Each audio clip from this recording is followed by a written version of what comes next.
33, 34, somewhere in that area. We are live. Sego Sawagwego. Good morning to everyone. Good morning, council and staff. We are online now. I would like to welcome all the viewers who have joined us by Zoom or Teams call or through the internet.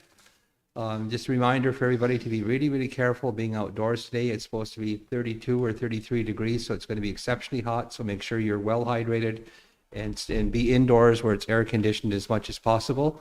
And because we don't want anybody having heat stroke or illness from the hot weather. So we'll bring our meeting to order.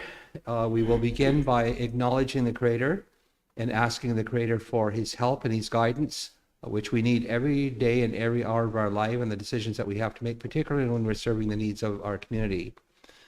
So in our own way, we will bow our heads and we will give thanks to the Creator and ask him for his guidance. And also we lift up the community members who are currently struggling with issues, whether it be housing, whether it be their health, whether it be looking for employment or recovering from addiction or just in poor health in general or in need. We lift them all up to the Creator and ask for his help in the work that we do.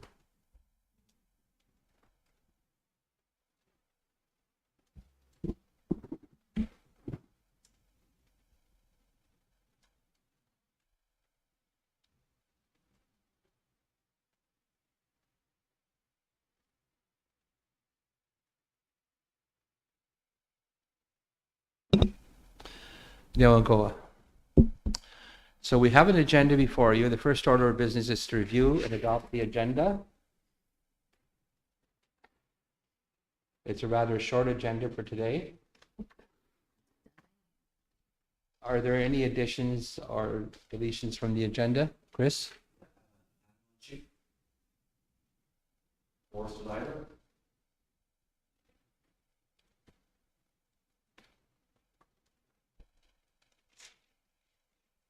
Any other add-ons? Seeing none, can we have a motion to adopt the agenda with that one add-on? I'll make the motion. Maguire? I'll second it. Anyone opposed? Seeing none, the motion is accepted.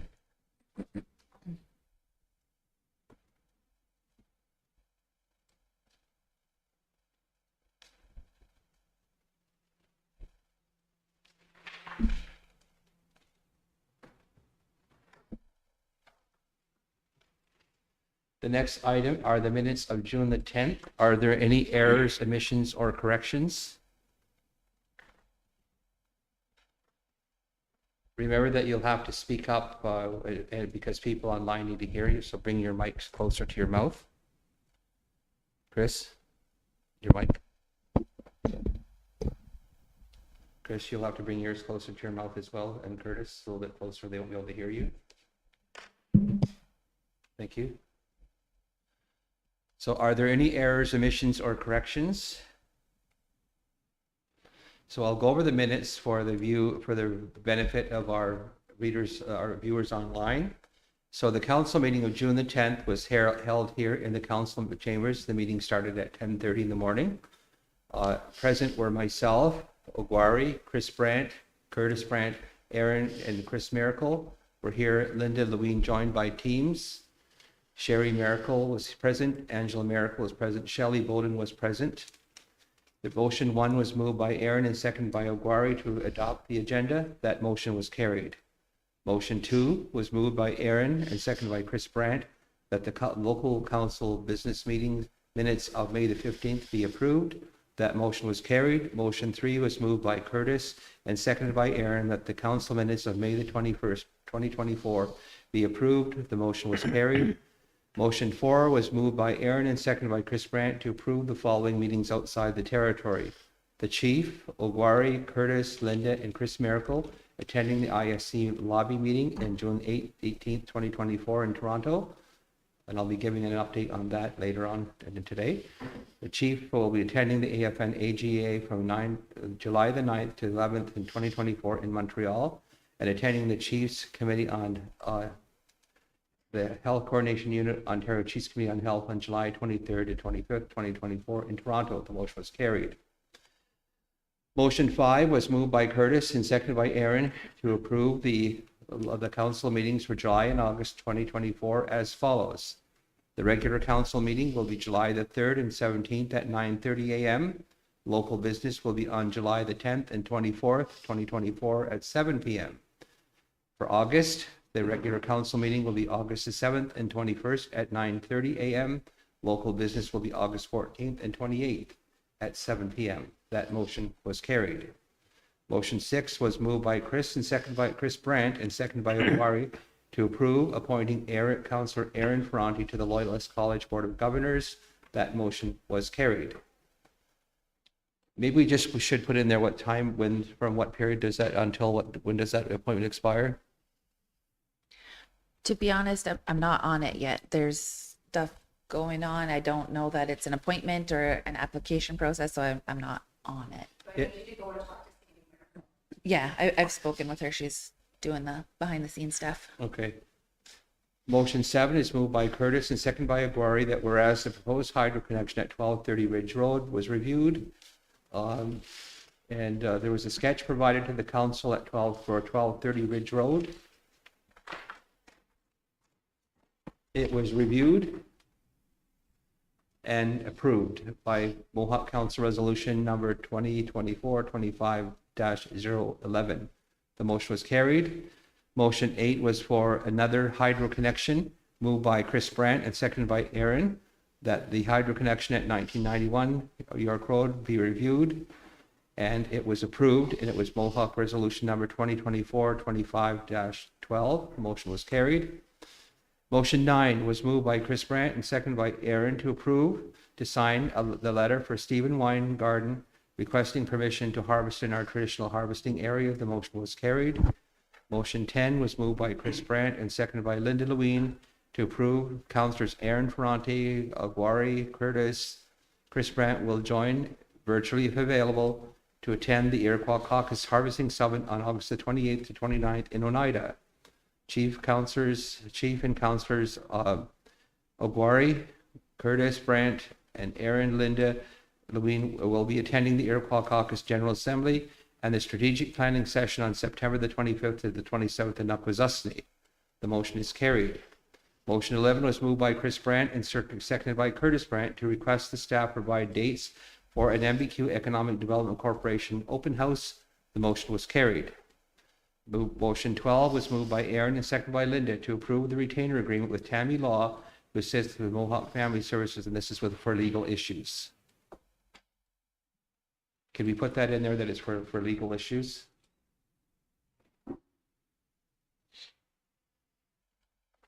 Motion 13 was moved by Aguirre and seconded by Aaron to approve to dissolve the Tyendinaga Education Committee and replace it with a Parental Involvement Committee that are more in line with what the structure is in neighboring school boards. Each department would have their own parental involvement committee for parental involvement, along with the director, manager, and portfolio holder. The motion was carried. Motion 14 was moved by Curtis and seconded by Aaron to approve to pay the Hicks Morley invoice in the amount of $3,443 for human resources issues. The motion was carried. Motion 15 was moved by Aaron and seconded by Chris Brandt to approve adding a general maintenance position to the MBQ organization structure under housing and band property maintenance and post this position. The motion was carried. Motion 16 was moved by Aaron and seconded by Curtis Brandt to approve adding 2 seasonal property maintenance positions to the MBQ organizational structure under housing and band property maintenance and post positions. The motion was carried. Motion 17 was moved by Chris Brandt and seconded by Aaron Ferranti to approve awarding the contract to Ainley Group. These are engineers. Please add in the word engineers in there. In the amount of $32,799.60, and the total in the amount of $41,723 for the Ohaze parking lot reconstruction. The motion was carried. Motion 18 was moved by Aaron and seconded by Linda to acknowledge the funding from Indigenous Services Canada in the amount of $94,560 for the summer work experience. The motion was carried. Motion 19 was moved by Aaron and seconded by Chris Brandt to approve adding a part-time cook and an adult education coordinator under the OHASI to the MBQ organizational structure. The motion was carried. Motion 20 was moved by Ogwari and seconded by Aaron to defer the request to hire more educational assistants at Quinte Mohawk School for clarification on the budget. And that has been sent around, the detailed report from Kyle Weir for the school budget, and so it needs to be reconciled with CESO. Motion 21 was moved by Ogwari and seconded by Chris Brandt to approve to pay Derek Wong any invoice in the amount of $15,651.16 for the long-term care agreement and various economic development ventures. Motion was carried. Motion 22 was moved by Aaron and seconded by Curtis to approve to pay the Miller Thompson invoice in the amount of $6,500 for the MBQ corporate matters. The motion was carried. Motion 23 was moved by Aaron and seconded by Ogwari to approve the JFK law invoices in the amount of $496.50, $25.50, and $4,280 for housing issues, and invoice number 2,782 for the long-term care facility. The motion was carried.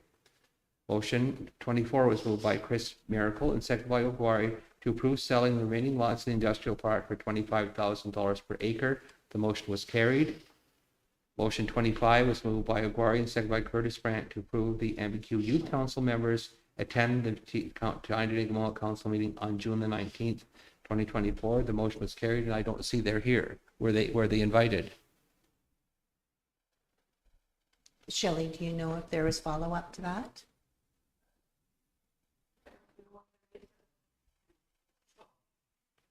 We have two representatives. Yes. There are two. I would have to reach out to Susan Barberstock on that. Okay. Council confirmed the following scheduled meetings, moved by Aaron and seconded by Gori, that this meeting go in private. The meeting went into private at 1:50 p.m. The motion was carried. Those are the minutes that were recorded by our secretary. Are there any errors, any corrections to these minutes? Chris? On motion 17, I was negative, Chief. I thought so. Okay. Chris Miracle, negative.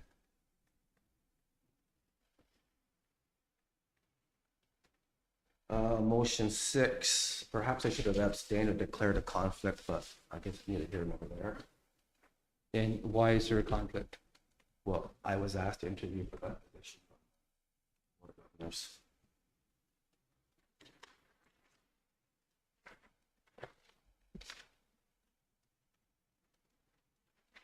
So do you want to record an abstention? No, I notified the college that I canceled my interview. Okay. Okay, so leave it then? Yeah. Okay, are there any other corrections to the minutes? Seeing none, can I have a motion to accept the minutes as corrected? I'll motion that. Chris Brandt, is there a seconder? I'll second. Aaron, is anyone opposed? Anyone opposed? Seeing none, the motion is carried. To accept the minutes with corrections, with one correction.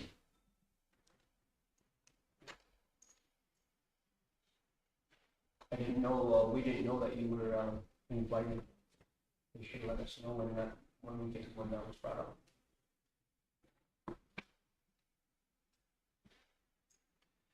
I think the normal process for other people outside of the community is that they fill out an application, but normally for the First Nation, they appoint a director for both the school board, the Hastings County School Board, and the Loyalist College Board of Governors.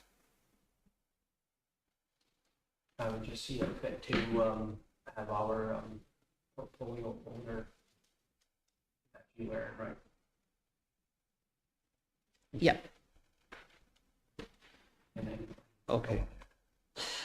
So is there any business arising from the minutes?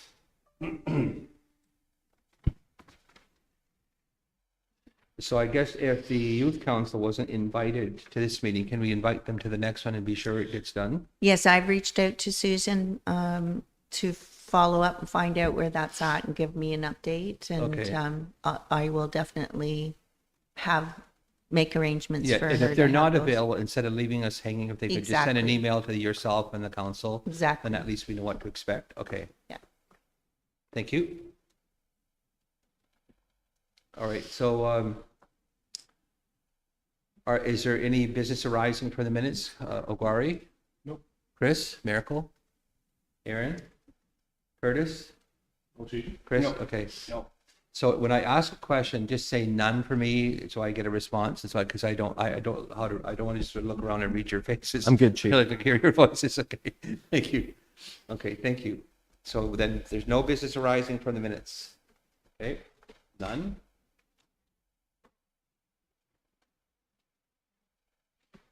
Upcoming council meetings, they're planning a chiefs committee on health in June. I think it's the 20.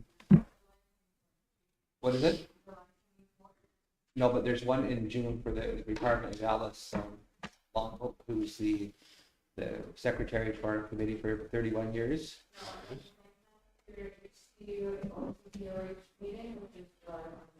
And that's when they're going to have Alice Longhope's retirement.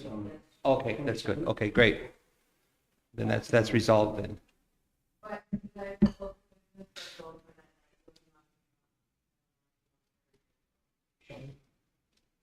Okay, then we'll have to reschedule that then. Chief. Sorry, Chief, getting those 2 dates, the 10th and the 24th. If I don't have anyone request to meet with you, we don't need to change it.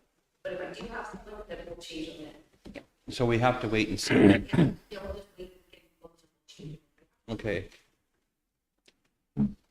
Usually in the summer, we don't have.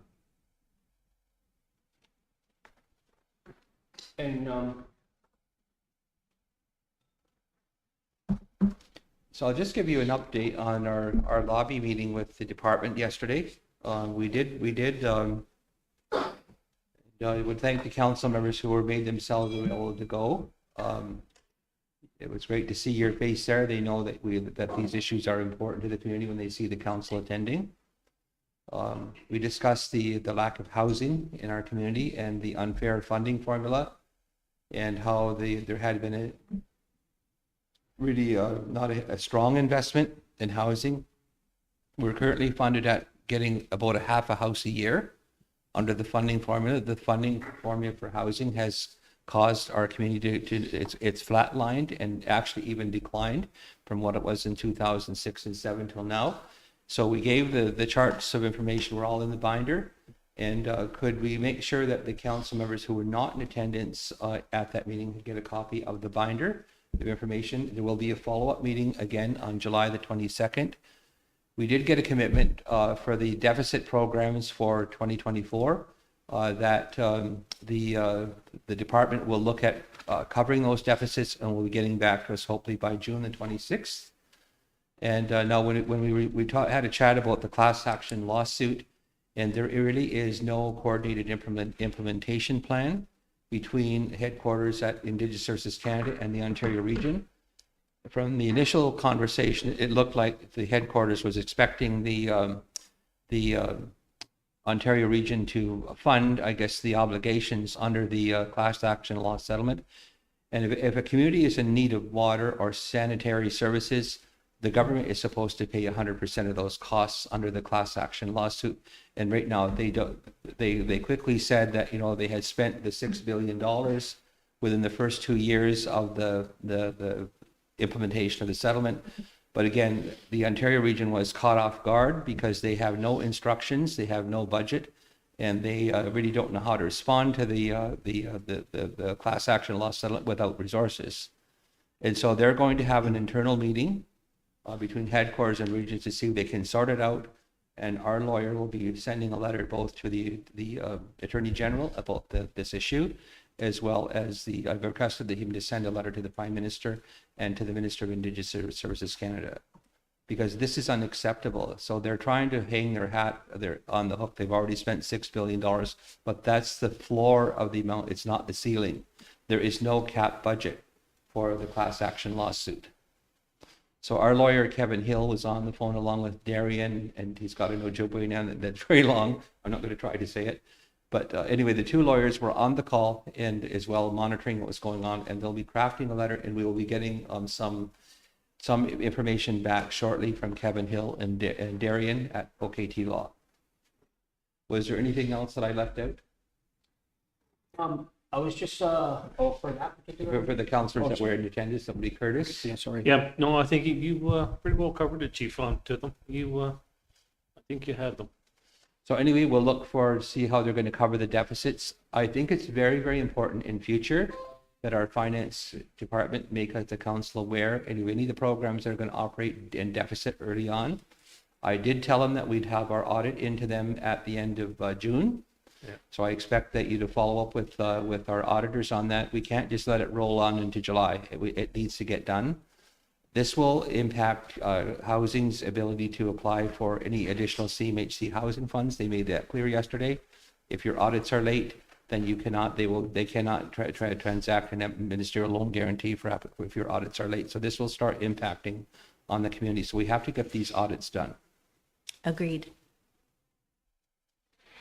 So anyway, that's pretty much an update, but I think the lobby will bear some fruit. And I did have a conversation. We did have a conversation about how these Chiefs of Ontario funding formulas do impact our communities negatively. I had a phone call with Chief Sherry Hill from Six Nations this morning, and under the Indigenous Health Equity Fund, we are losing about $900,000 between the population formula and the OFNLP formula, which the Chiefs approved. And if you allow the Chiefs of Ontario to continue funding these formulas, the large First Nations are always going to continue to be gutted of their funds to redistribute it to the smaller ones. And that has been going on for years, and we can no longer afford to keep doing that. So I brought it to the attention of the regional director that the Indigenous Services Canada was empowering the Chiefs of Ontario to do that. And so therefore we expected them to find the resources. Some of the formulas that are used by the department are decided internally by the region, and others are national formulas. And so the formulas that we talked about yesterday is within their means to change it at the regional level. So I did clarify that with them yesterday, and I told them that we do expect them to change it so that it's equitable for the large First Nations. Chief Hill mentioned that it's close to $2 million a year that they lose, and that's over 10 years. 10 years that will keep happening. And so we cannot allow that money to leave our community simply because there's so much need here that needs to be addressed. That's pretty an update on that. So I think it'll be a successful lobby. They know that we're not going to sit back and wonder and wait. Our voices are going to be heard, and and it's better we have a face-to-face discussion, because then we can pin them down for an answer. Thank you, So I'd Chief. like to thank the council members who joined yesterday in the lobby, and the ones, and I hope would encourage you all to come on July the 22nd. Thank you. Thank you, Chief. At this point, could I bring up, do we have the meeting that we're having at White Lake Hatchery with the M&R on the 27th at 10 a.m.? And I believe have we invited Diana to go, because she was at the, Didn't we? I don't know if thought she we was, did. I know she's out of town right now, but Okay, well, let's invite her. because she was involved at the very first hatchery that we took place up in Toronto. So she should be considered. Prepare an invitation list and just circulate one email with whoever needs to go. And some of the councillors have already identified that they've been attending. Yes, So who? and Megan Murphy is attending with us also. So I was just wondering if Diana would be coming along also. And that's going to be at White Lake, right? Yes. Is there an address? I- You can get it closer. Yeah, we can get the address. I'm not really sure what the 911, but it's located right on Highway 7. Okay, so I think she knows what it is. Yeah. She worked- okay, She if used we, to work, Megan used to work there Chris, and that's on the Okay, 27th? of this month, yes. so just include on the invitation list the email who's going. Is there any, who all do we have going so far? There's Chris and Curtis and Ogwari and Linda. Is there any, are you attending, Aaron? I'm Are you unable attending, to Chris? attend. Miracle? I don't think so. I'm in total support. I've seen one, Okay. fishery. And if I'm available, I will attend. I don't know what my schedule is yet for that day, but, and Diane and Megan, and send Sherry, send a list of invitation to those people, those four counselors, Megan and Diana, as well as, get the 911 address to Sherry. Yeah, I'm to the understanding that the walleye hatchery is a little bit different than the salmon hatchery that we took in, talking with Andy Todd, who is the director of Oceans and Fisheries. And if we are looking at doing our own hatchery, is a little bit of a different setup than. So he said it might be very interesting for us to come back there, and that's why we've actually set up this meeting at the walleye hatchery. Okay. Okay, that's great then. Thank you. And I don't know if you remember, Chris, but we did have a hatchery one time at that with the old Salmon River We did. Wave Scale House for the canning factory many years ago, which just sort of petered out and Yeah. people lost interest in. Okay, so the next item is, so then we have the fish hatchery. June 27th. And that's in the local area, so you don't need a motion for that. Do I have any meetings set up for, I need to get approval for?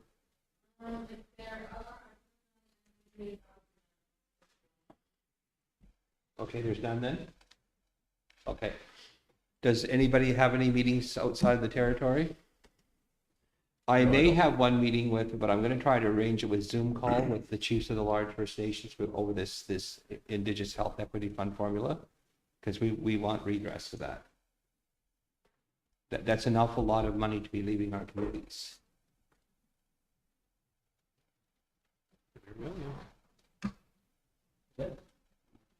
And the same thing happens with AI with the formulas that they decide. The large First Nations they take some of their funds to create more money to distribute to the smaller ones.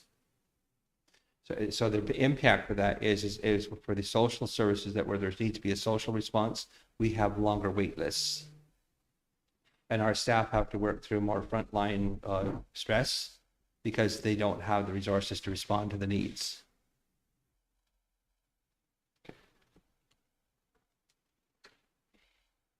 So there was one meeting then, it'll be June the 27th, the fish hatchery. What time is that taking place? 10 o'clock? 10 o'clock in the morning, yes. That's what time they're expecting us. Okay, thank you. So we'll note that then. Let's just approve that in the minutes, so we just to record, that's the time we'll move that. Yeah, I'll move that, Chief. Is there a seconder? I'll second, Chief. Curtis? Because that helps us track when these events take place, so it goes in our minutes.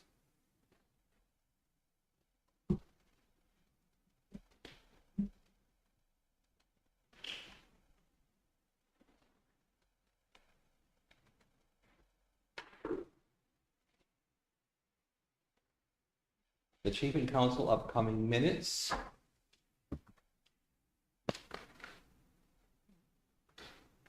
Upcoming meetings outside the territory. There's just the one.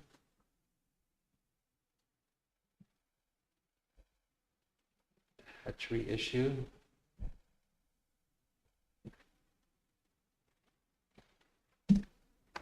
There's another request for a hydro connection at 1230 Ridge Road.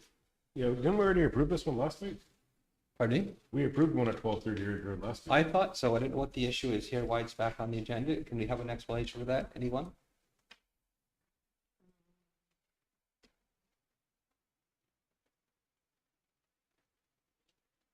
Yeah, we signed that one. And sign the layout. This is for the layout sheet? Oh, the layout? Yeah, So we have to approve the layout then, right? yeah. Is there a motion to approve the layout? I thought we approved the layout when we approved it I last thought week. we had too, but I guess apparently we didn't, but it's why it's back on. Oh, So this So one's it is already done? So this one's, Okay. okay, It's already done? We don't need, Yeah. it's already done? yes. Sorry, thank you. Okay, we just set that one aside. Just strike that off the agenda.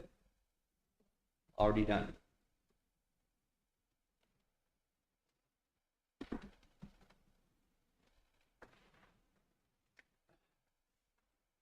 And is it the same thing for the next one? This is a new request? Hydro Connect layout for 1133 bid B, York Road.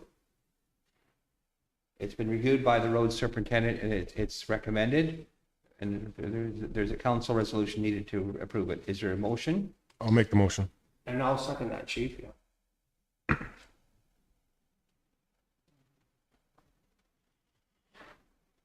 Is anyone opposed?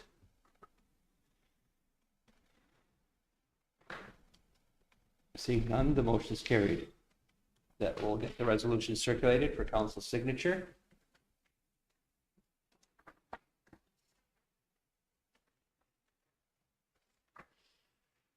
We have a new business registration for Flow Efficient Plumbing.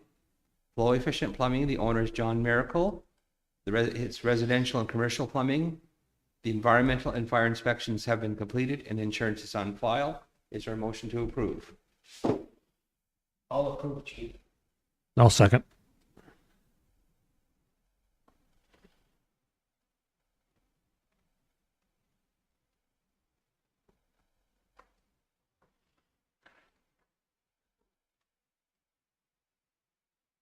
Anyone opposed? Seeing none, the motion is carried. There is a new business registration, a business registration renewal for Cash Auto. The owner is Philip Miracle, and he does auto repair work. There's environmental inspections have been completed and insurance is on file. Motion to approve, I'll move, chief. I'll second. Chris Miracle and Aguari.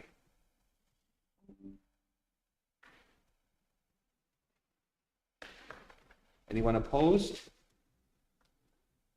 Anyone opposed? Seeing none, the motion is carried.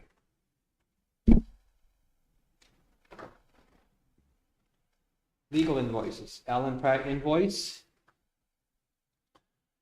The year to date is $20,034.31. Invoice number, that's the invoice number we just received, $20,434.31. And Turton Pen loss of use $927. Motion to pay. All motion? Aaron, I'll second that, chief.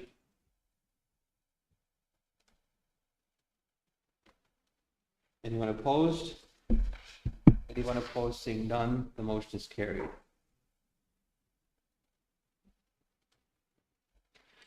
The upcoming meetings. June the 26th will be local council business if there's anyone booked. July the 3rd is the regular council meeting. July the 4th, I'll be attending the Open LP meeting in Toronto. July the 9th to the 11th is the Assembly of First Nations annual general meeting. That'll be in Montreal.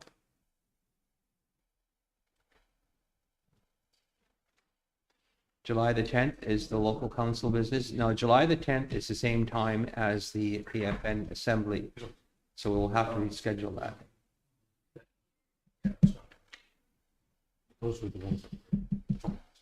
July the 17th is the regular council meeting. July the 23rd to the 25th is the Health Coordination Ontario Chiefs Committee on Health meeting.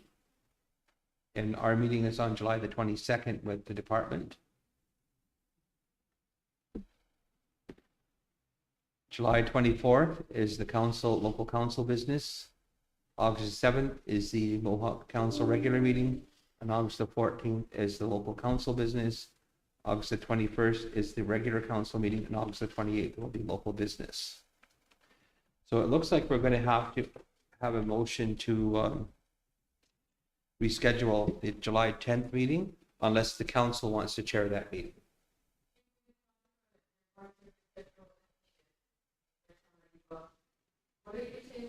July the 10th is the AFN meeting in Montreal. Shall we just hold it on the 11th and on the 24th? If we need to reschedule, we will. If somebody asks about, we'll wait till the date. Okay. Okay, so then I guess we'll wait till close to the date. So the other thing was, we do need a motion then for council to attend that meeting on July the 22nd, because we did commit to that yesterday. July the 22nd, it's a follow-up meeting to our lobby with the Ontario Regional Indigenous Services Canada. Do we have a motion to schedule that? To approve that travel? Ogwari and Curtis. Anyone opposed? Motion's carried. Pardon? Who's all attending? I'm going. I'm attending. Curtis is going to attend. Are you attending, 22nd. Ogwari? Yes. Ogwari is attending. Are you going to attend, What Aaron? is this one? It's a July the follow-up to 22nd. They're going to give follow-up us from feedback yesterday. on the water, the past action water settlement. Oh, okay. And the various issues we presented to them. They'll be reporting back to us. I'll receive the report from you guys at a time. And you Chief, can join by Zoom too if you need to. Oh, okay. Chief, I would like to attend that meeting Okay, as well. so Sherry will be going. And Chris, are you going to attend? It's gonna be here, is it? It's No, in Toronto. in Toronto. Oh, I thought they said they were gonna come here. No, they didn't. We would wait and wait and wait for them to, we can get meetings quicker if we go to their house. Otherwise, we're wait on it may be the fall or next year. We don't know when it will be. So wherever they will meet with us, whatever's the soonest, we'll get our business done sooner. Yeah, because they were pushing holidays. They didn't know who was going to be, whatever. So Yeah. if we could get it as quick as we can before a lot of that happened, we were better off. So that's So why. we have a number of shovel-ready projects to go ahead with. Yeah. We just need the funding. And Linda Claremont was the Assistant Deputy Minister who instructed the chiefs of the large First Nations a few years ago to get shovel-ready projects. We followed that direction. We have it done. We need the funding. And that's in July. July the 22nd, they're going to have their internal meetings to sort out their budgets and respond to our needs here. I like that we're kind of keeping it in the forefront and not waiting months to have this follow-up meeting. So the sooner the better. So That's that's good. why I organized that the lobby meeting, was instructed by council to have a lobby meeting. So all of our issues, we lobbied them yesterday. Good, thank you. Yeah, they were wanting to push it to the fall, and we said no. No, It's too long. We're not going to wait and wonder. No.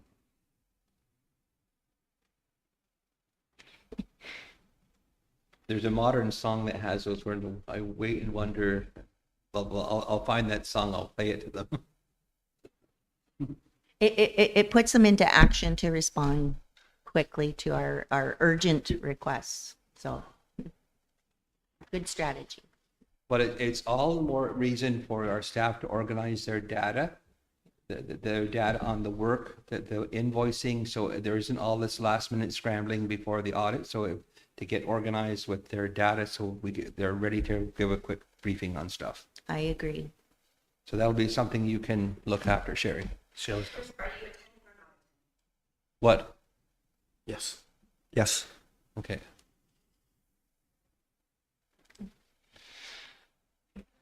It's at 9 a.m., So there right, was Chief? an add-on Forester's Island. It's at 9 a.m. Yeah. 9 a.m. July the 22nd in Toronto, and it will be from 9 till 2. Oh, Oh, If need be, if need be. If need. now this is a follow-up meeting. Are you requiring the same type of briefing materials? Well, there's information that Todd knows what he's got to follow up Okay. on. Tom does, so just make sure that work gets Okay. done. There are follow-up issues. They have to sort out the school budget with Cecil. Mm-hmm. So I think we sorted out, they were trying to include the before and after program to offset the school deficit. Yeah. They have meetings that you can carry forward that under the FIT program, the FIT is it called the fixed the contribution that we have for the funding. Right, okay. So that funding can be carried over 1 year, but you'll have to make sure that the plan is implemented and that they Yes. do what they're supposed to do. You're going to carry it forward. I do know there is a plan in place now, and that's what she's moving forward with currently for fall before and after school services. So maybe the COVID impacted the delivery of that service. That's why it didn't happen, or but there was a surplus and they were going to claw back the surplus and take it back into the department budget and reallocate it to the deficit at the school. Yeah. They submitted a plan to spend it this year. So make sure they do what they say they're going to do. Exactly. That was 324,000. Yeah. Yes, they were wanting to claw that back and apply it to the deficit that we're carrying for the school. And yeah, we need it for our services. So we can't go back and have that song and dance again, okay? Yeah. If the staff don't do it, the money gets clawed back. And we have to be on the backs of our auditors to make sure our audit gets approved before council before the end of June. Well, just to clarify, Chief, we were struggling to get staffing, to get the staff to run the before and after school program. So it wasn't because our staff weren't on top of it. They were. Okay. And there was an email from John Tour, that you can follow up with staff to make sure that whatever information he needs, he gets it right away.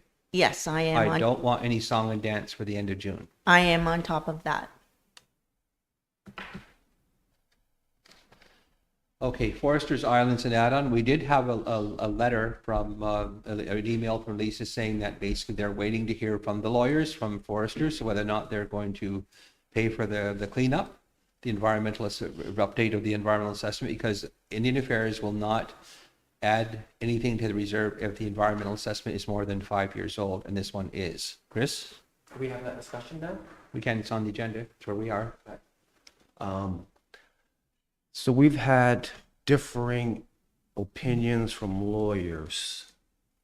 And I think Sherry Brandt is our lawyer. I'm pretty sure she said, and it was not in agreement with what some of the staff had said and others have said. There's different levels of cleanup. If you're going to use it for a recreation area, you might have to do nothing. And again, But an environmental assessment will determine that. but we did environmental assessments 25 years ago. Nothing's changed. Not like it was a environmental waste dump of some kind. They burn coal there. There's coal everywhere in the world. So you might do an environmental assessment to find a lump of coal somewhere. I've been in this for 3 years. I can see someone go for a walk and show me a lump of coal there. Someone's giving you land. Oh no, it's got to have this, got to have that before we take it back. Well, we're not doing that with some other properties in Desert Realm. We're rushing in buying them. We just send it from lawyer to lawyer to lawyer. That's what I put it on here. Just take the land. They're offering it to you. Okay. Take it. Can Don't I take have it, Lisa portion them come out. in? Because I actually don't know the background on this Yes, okay. situation. XCG did a preliminary environmental assessment. There's two assessments that have been done previously. They're quite old. I think it was done shortly after the foresters offered to give it back to us. That was part of the process. And then they wanted more environmental work done because the orphanage burnt coal. It only operated one winter. Okay, Kristen, I'm done. So when they'd operated for one winter, so they stored coal, and then Dr. Ronhideka had summer homes on that island. I doubt very much they used it because the ferry service didn't run in the winter time. So it was probably a seasonal thing that they used that when the wigwam was there. There was another big summer home there. There's a painting of it out in the showcase out in the lobby. And I understand that orphanage didn't run for very long. It did. It ran from 1906 from 1905 to 1906, and then Ronhideka died. Then it sort of petered out. The orphanage was torn down, and I think the bricks were taken to build some building in Oshawa. But the other buildings eventually just dilapidated over time and were eventually torn down. So there's nothing other than some foundations on that island. But because wherever they stored coal, Kevin Shipley identified the site. It needs some updating, but again, he said that over time it will leach out. There may not be any environmental issue there, and of course, it was a very short time that the island had coal burning. Because I don't think it was used in the wintertime unless the ice conditions were favorable. So Curtis's great-great-grandfather ran the Mohawk Queen, which was the ferry that used to ferry people back and forth to the island when it was in operation. My grandmother was a cook there in the orphanage when it operated. Hi, Lisa. Where did it go from, Chief? Where did the ferry go from? I would. On our side, what, I think I might have went from our ferry here. I don't know.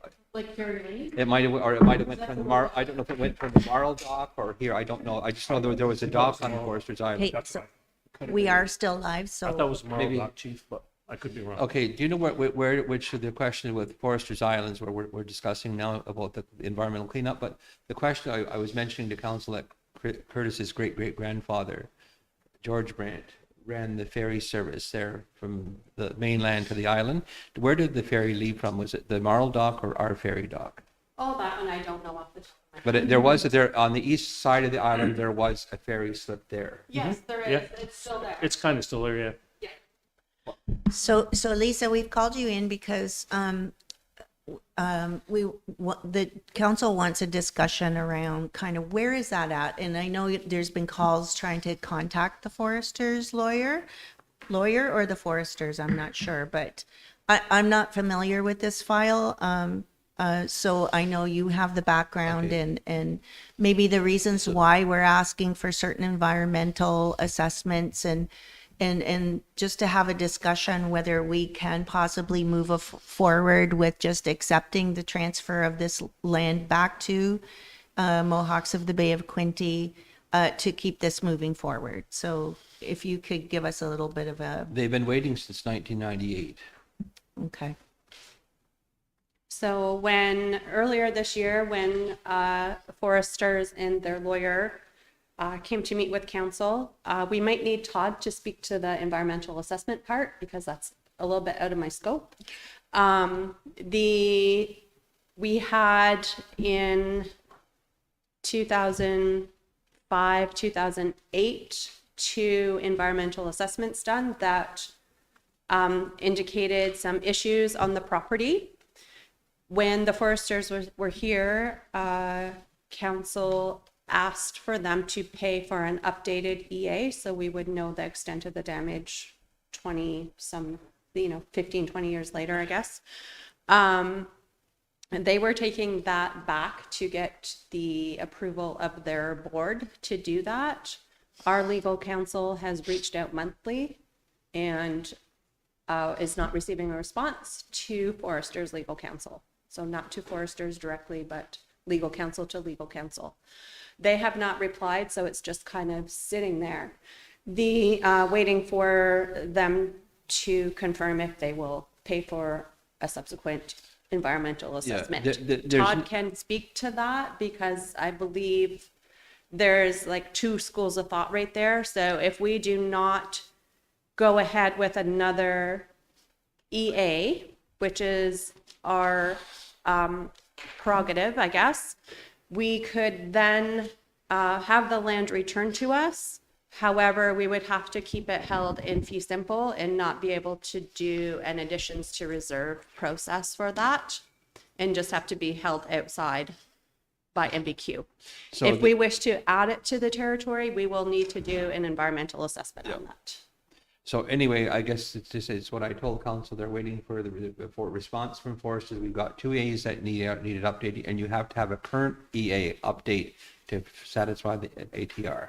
Do we know with the environment assessments that were done how long ago? Like back in like 20 years ago? What you said they found some small items that they would address, but what were they? I think there was coal deposit, and that's the only one sticking in my mind. Sorry. There was some Environmental garbage. stuff is science to me and doesn't. Campers garbage. We have Todd joining us to be able to speak to that. Yeah, he may recall what was in there. There could have been a few times where campers left garbage there. You'd have to pick that up with garbage bags and dispose of it. It's that kind of thing. It's not like it's a huge dump. There's just campers have left garbage there, probably tin cans and. Yeah, so there's minor stuff then. Basically, it's just minor. That possibly I just don't know the extent of it, and sorry, the EA stuff is a little bit beyond me. I went over there a couple of years ago in a boat and walked around there, and what I saw was camper garbage. Not a lot of it, but there were places where people had camped and left garbage there. We're assuming that was what's in the assessment. So I mean, maybe Todd will have more information. Well, I recall what was in the assessment. I read the Oh report. yeah, okay. well, I stand behind like what Chris was saying. We do have to, if there needs to be an updated assessment done to return it back to MBQ land, then that's what has to be done. Okay. But let's not wait forever to accept the land back from the foresters, because it might be something that, okay, it's gone on for so long, well, we've changed our minds. Yeah, and the other, And I'd rather see it come back to MBQ. And even if we have to go over there with myself, I'll take my boat over and clean up the garbage, whatever. I mean, if that's all it is some cans and whatever, let's get this land back to us. So do we want to? okay, now the other issue that has happened is that the same coal issue applies over at the airport on the band's property. Because they burnt all those military buildings during the Second World War. There was a boiler there that Mac Hill used to be responsible for, and there was a boiler system, and there was hot water heat, and there was coal clinkers, I think they called them, there on that site, and that's never been cleaned up either. The Johnson Brandt family took the federal government to court to clean up their property. The band didn't do that. Do we want to assume this environmental assessment ourselves and then Well, in order to meet the requirements to Yeah, add it to okay. MBQ land? Like, I honestly don't have an issue with taking it as a fee simple than worrying about the environmental assessments. So anyway, I was instructed by the council to lobby the Picton Council, which I did. And as soon as the ATR process starts, they will forego the taxes. We have a letter from the mayor for that. So we're waiting on a decision, and it's basically who's going to pay for the. Now, the other thing I did recommend is that Kevin Shipley update his report. But the council decided instead they wanted to get a different environmental company in there, which they did, and they got quotes from them. And then the issue stalled after that point in time. Kevin, Todd, we're talking about Forester's Island and the environmental assessments that were done by Kevin Shipley in 2008. There's 2 of them. And Yes. basically there was an issue with clinkers or something with coal burning on the island, Correct. I recall. Yep. And then because the additions reserve policy of the department requires a more current, I think of the environment, if I recall correctly, the environmental assessments, if they're more than 5 years old, they don't accept them. They want something more current. So I recall the Kevin Shipley's report was discussed at council. I recommended to use them to update their report because they've done the work already. And the council then asked for different estimates from different consultants. We got that, and I don't think anybody has been authorized to do any work since. Is that an accurate assessment? Yeah, we haven't, we didn't receive authorization to proceed with that work, Chief. But that's being coordinated through Lisa's shop. It's Yeah, through so the but- Lance. And so is- Jean Leonard. was Jean the- Leonard, yes, but the environmental part would then fall back to you for environmental assessment. However, right now, it is the fact that the foresters have not responded to council to say that they would cover the costs or Like, not. I think if they're giving you something, they're probably not going to do, but I don't, from what I recall reading the report from Kevin Shipley, it wasn't as if the whole island was plastered with coal. There were coal storage places where they stored coal for those buildings. Yeah, there were different areas there, yeah. So is the whole island covered with that? No, it's just certain areas So we on need to the know how island. many acres of that island has coal. There was coal I'd have to storage. double check. I think you got a total of 40 acres there, Chief. Yeah. Chris? Again, Chief, I respectfully disagree with some folks' interpretations, and I heard it right from Sherry. Is she our lawyer or their lawyer? Sherry Brandt? Forester's lawyer. She's our lawyer. We don't have a lawyer. Jean Cherie Leonard. Brandt is the forester's lawyer. Yeah, sure. Okay. So her understanding was that a full-blown environmental assessment and cleanup is not needed. It depends on what you want to do with the land. And that will prompt what possible environmental assessment. There's residential cleanup, there's recreational use, there's housing. Housing has the highest. So are we going to, I don't think we're going to build a subdivision on Forester's Island. No. There's no electricity there, other than probably a generator. Chris? I was just a question to Todd.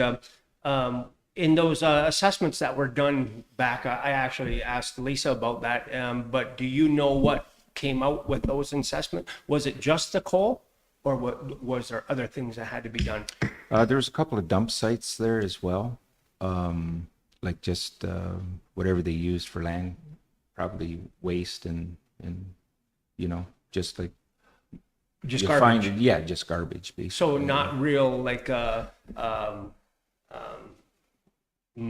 chemical dumping and whatnot. Like, No, it would have been like heavy metals from the storage of the coal. So that's, and once the metals get into the ground, then the only way to address it is to physically remove the soil, right? So. Okay, so we need a report, Todd, if you can look at the report, how much of the area, how many coal spots are there? How many acres of that is there? Todd, you may have already done that the last time we brought them forward, I don't, Chris? before the Merkel, meeting next. that we had with the foresters. I think you may have provided a summary. So I don't recall what it is, but I do know there was coal storage areas. And again, this coal, normally people had coal bins. They didn't just, it wasn't just dumped on the ground and left to the elements. Anybody that I knew on the reserve that burnt coal, Uncle Andrew Cyril was done because we used to shovel his coal. They had a coal bin. So Where the coal was kept and they had it covered. It was usually inside of a building because they didn't want the coal getting wet because it got wet, it wouldn't burn properly. So I would just probably think there was a building with a coal bin in it. Okay, so it appears there's some Chris Merkel? wanting to get this resolved, so with the foresters, so we can move forward with a plan on how we want to address this. We can look at the environmental issue, but at the end of the day, Okay. how do you want to proceed? There were LVARs and there were species at risk issues as well in that report. So you need to discuss that.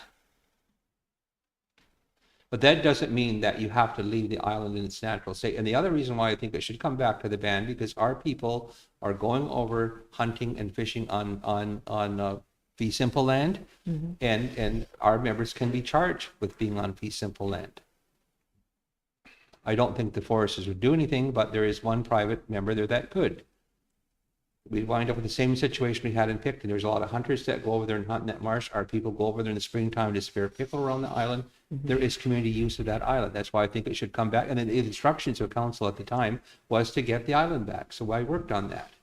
I was instructed to get the tax off. I worked on that. Chris? So I put this forward, it may not have been in a motion form, but I put this forward probably 6 months ago, a year ago, when the lawyers and Al came here.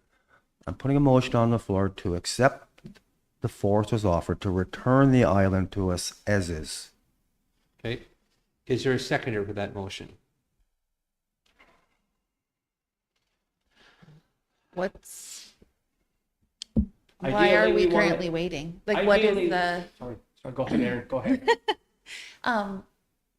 I would be more concerned with the recommendations of our own lawyers, not foresters' lawyers and lands department, what your recommendations are in terms of just accepting it as is and then deciding if we want to do the EA ourselves, what the best procedure is. Ultimately, we all obviously want it back, but just what the best course of action is recommended from you guys who are doing the work. I ask everybody, the ultimate is we want the land back, right? We all want the land back to us, to the MBQ. So whatever it takes, we still want the land back, whether they pay for an assessment or we pay for assessment. At the end of the day, is all about getting the land back.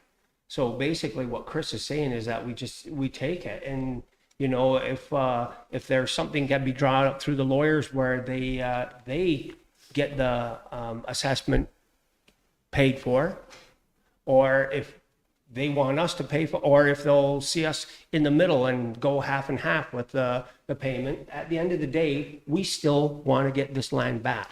Okay, the other thing is the foresters are not obligated to wait forever for the Mohawks to be. Exactly. In mind. They, and as Cherie said, she was thinking, well, if we don't get a response, to just transfer the island to the Conservancy Department. Lisa? We are waiting for Cherie to respond to MBQ. She undertook that commitment at the meeting that they were at, and she has yet to respond to MBQ. So if Chris is in contact with her, if he can have her send a formal response back from the foresters that will then guide our next steps. Well, really- Right now, we're operating on, I've been what- following, council asked for the foresters yeah. to do the EA, and our lawyer has been reaching out to them consistently And as and I'm- not getting a response. And as I mentioned before, there was a recent update on that, an email from Lisa this morning, a few days ago, concerning that. That's right, yeah. that Just they a were waiting question for the Lisa. lawyers. If we do accept it back as fee simple, is there anything to say that we can't go through the process? Like, for example, if they don't want to pay for the EA and we decide to do it ourselves, can we then do that and then have it transferred back to reserve land? You would have to do the EA, number one. Canada would look for that. Number two, you would have to do any cleanup that's required. Ourselves, yeah. Yeah. But we're able to do that. So say it comes back as is now.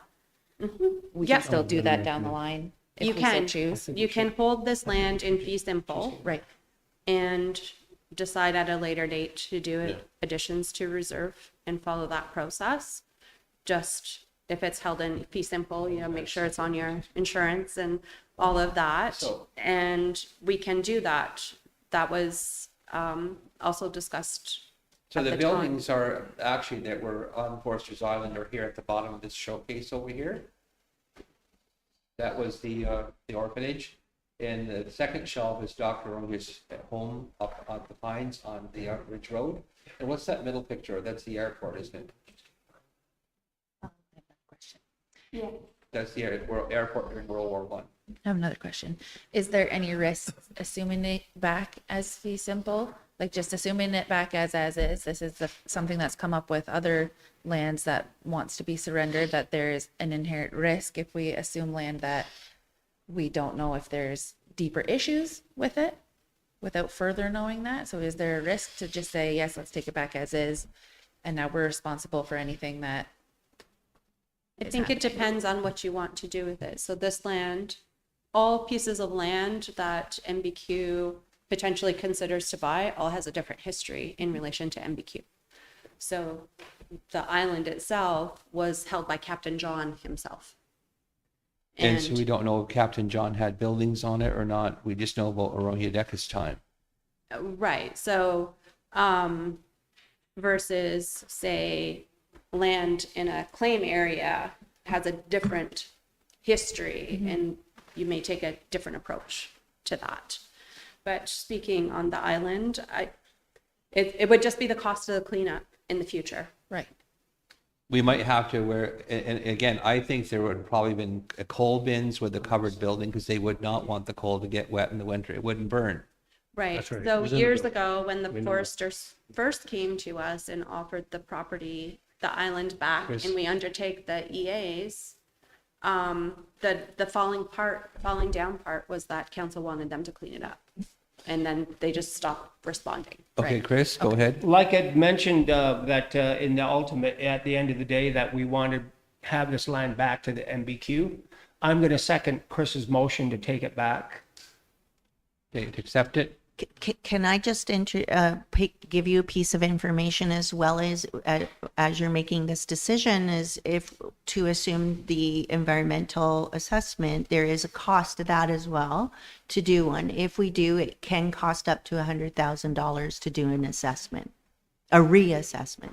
Okay, if you hire another engineer to start again from scratch, and I don't see any sense in that, why don't we just work on the report the XCG has done, they identified future work that needed to be done, so we can have an environmental assessment Yeah, that we do have satisfies the- estimates for that, Chief. Pardon? I don't remember how much it was going to cost. We but- already have But estimates. we the do have council an decided estimate. they didn't want to give it all to one firm, they wanted to have other tenders put in, so we got other tenders, and the other tenders that Yeah, came we- were a lot higher, because they Yes. got to start to do the work from scratch. We We have don't have to any make previous this work done. process, one or two estimates, like we need to make this process to expedite it. We can't kind of go down that path, Okay. right? We have to keep it simple. Yeah. So is there a second, it's been moved and seconded. Is council ready to vote on it? If so, is there anybody opposed to moving forward? Whose budget does that come out of, the EA? Like if we have to That's a good question. The council, It'd be available. The two departments do not have that kind of money, just, You have $5 million that you just received from a water claim, which you can use on for whatever you need to. There's no restrictions on what you can use that money for. The band share of that water claim. I'd like to see it primarily go into water related projects, but again, if this is, we don't have a lot of money for economic development. What we could do is we're having a meeting on June the 25th with Lynn Marie Callagher Fed Dev, yes. from FedDev, and so we can put that on the agenda for the June 25th to see if we can get some money to do the EA cleanup. But there'd have to be an economic development spin on that about tourism. What's it going to be used for? That relates to the mandate of FedDev. So we have to find the money. Or so if there is money, you just have to decide where you're going to take it from. Yeah. Well, and that's also something we can worry about down the road after we have it in. And then Yeah. there's the open LP money. Let's vote on it. You have the interest off of your Culberson claim money, 1.7 million. Yeah, so Ernie? that's all a piece of factoring that in when we're thinking about this, is to make sure we know Yeah. that, we know what the I want reality. The most information when it's placed on the agenda at the last minute, then we Yeah. don't all have you on, like Chris, you have more information on it because you were on council before, you know more previous stuff, but like this is new coming to the table for us. I just want to make sure we're making an informed Okay. decision before we say, yeah, let's just do something really Okay. willy-nilly. And Todd, I don't know if you have anything more to add about, I didn't really touch on EA process or whatever. I just kind of like, What we need to Discuss do is the land consult the department. I would have a meeting with the department, the environmental people, to see what all they require to make sure so we don't, so we're in tandem. So what we know that whatever their terms of reference, what they need to see done is done, so that we don't get a snag there when you submit it. To say this is missing and that's missing, let's get an approved terms of reference for this environmental assessment done that's acceptable to the department, then the work should proceed on that basis. Ultimately, that's who we have to satisfy to have this added to the reserve. But if we just hold it in fee simple, like even if we take it over and We it's can fee leave it. simple for the next 25 Yeah. years. Because then add sometimes it at a can be later date. onerous. Yeah. Chris? I was gonna say, I think then we have agreement, get the land back, and then take a deep breath and say, okay, what's needed there? Because again, there's some real differing opinions regarding environmental assessment needed, cleanups needed. Okay, If we don't have grandiose plans, maybe none of this is a applicable. main issue. So let's just get it back. So the Get it land back is there. And then move. And the thing about it is it's land that's given. It's not we want $10 million for it. They're giving it to us. Let's just take it back. Get it back into Angela? MBQ's name, and then we walk on from there. I guess I don't understand how you think what's needed, what's not needed. It's pretty clear, if we want it back to reserve status, that it has to be EA, right? Okay. It has to be an EA Let- and cleaned up. Let's be And clear. I don't necessarily So there agree. is no Okay, let's be clear. confusion. Let's be clear about something. The tenders that came in from other environmental consultants are things that they would study. It doesn't mean that those things are present on that island. There's only 2 environmental assessments that have been done, and they are the 2008 XCG reports. There is no other environmental assessments. We can't leap into the conclusion that there's different opinions, maybe of what the scope of the work should be, is probably there's a difference there. So But we need to still have review. to do it though, right? Yeah. The bottom line is. So you what still we have need to do the is EA find cleaned out up. from Indigenous Services Canada, let them review the scope of the work and see, is that satisfactory to them? Or do they, and they're going to ask you, what are you going to use the land for? Is it going to be industrial? Is it going to be housing? Is it going to be agriculture?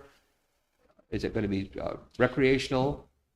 And so right now, I would probably say it'll be recreational for now. It'll be a parkland or something like that, or. Those are decisions down the road. That's not something we need to decide on No, today. but you need to, because that affects the type of environmental Yes. study you do. That's right. So I But would- right now, we want to look at getting the land back and then make a decision on how the land will be used and then moving forward with that. But we Keeping it will- as fee simple. Sherry, but we will not be able to get the environmental assessment rolling unless the council identifies that, because that will determine what ISC's terms of reference will be for that environmental study. So we do have to decide now. I would say Okay. recreational. I said, I'll go with recreational and Me too. So it has widespread community use at this point in time, because I don't think you intend to parcel it off for cottages. The man might build some kind of recreational building on that island for summer use or something like that. Or That might have- park, it could be a park for the children to recreational, go over yeah. to. And the other thing is that in your economic development, you'd have to look at a ferry service, and I guess there'd be a lot of work done in tourism development to be able to get that, any tourism activity there. Then, of course, in the fall time, it might be duck hunting and springtime fishing. recreational. So, it's my understanding there's 2 private lots on that island too? One, One, One? Lester, Doug Lester owns it, I think. Then the Foresters own the rest of it. And Doug Lester wanted $300,000 okay, for it's- that lot. I said, you're, So we won't have control of 100% of the island then, eh? it's a small lot, it's not a big one. Let's Well- just hope the whole thing's on his property. It's a Well, very, I was about to say, we still need, in my opinion, we still need to do the EA, because You if we do. turn it recreational and our people are heading over there to hang out and Absolutely. have picnic or whatever, and happen to be in a contaminated area, that is Yeah, not. absolutely. It's all about risk to so anyway, exposure. Yeah. we need to find out the terms of reference. I would Yep. say on the EA, let's update that. Let's have a conversation with the environmental people at Indian Affairs. What do they need? Let's go from there. But I guess the intent is to, I guess, get the island back. Okay. So how is council going to vote on the motion that's before them? The motion is to accept it as is. I seconded it already. Is there anyone opposed to that? Anyone opposed? Anyone opposed? Seeing none, the motion is carried. So Chief will prepare a letter for your signature to the foresters to say, But mention in there, we still would like in the report, I know they're going to help with the environmental cleanup, because we did ask, we never got an answer. I think We if just I was the motioned to owner, just I would accept not. it. Okay. I think let's just say, you know what, it's been enough time, we decided we'll accept it as is. Okay, because I mean, they have been waiting for over 25 years for an answer. That's a quarter of a century. No, Yeah, they have not been waiting. No, They what- refused to do the cleanup in the first Yeah. time we asked. Yeah. And then when they come back, it's a new guy and Cherie. So this is a second request. And So Again, anyway, they don't then we can get on with what we need to do. I okay? think that's a no. When they don't Okay. respond, I think they're saying no. Yeah. Thanks, Todd. That's but Thanks, Todd. Thanks, Lisa. Thanks, Lisa. Okay, thank you. Okay, so we need a motion then to go in camera. Can we take a 5-minute break? We can. I'll motion to go in camera. Moved by Aaron and seconded by Wari to go in camera. No, we'll take also a 5-minute break. All right, you guys sit. I'd like to thank all of the people that are online that joined us for this morning's council meeting, and do stay cool for the summer, this day, because it's going to be very, very hot, up to 30, 32, or 33 degrees.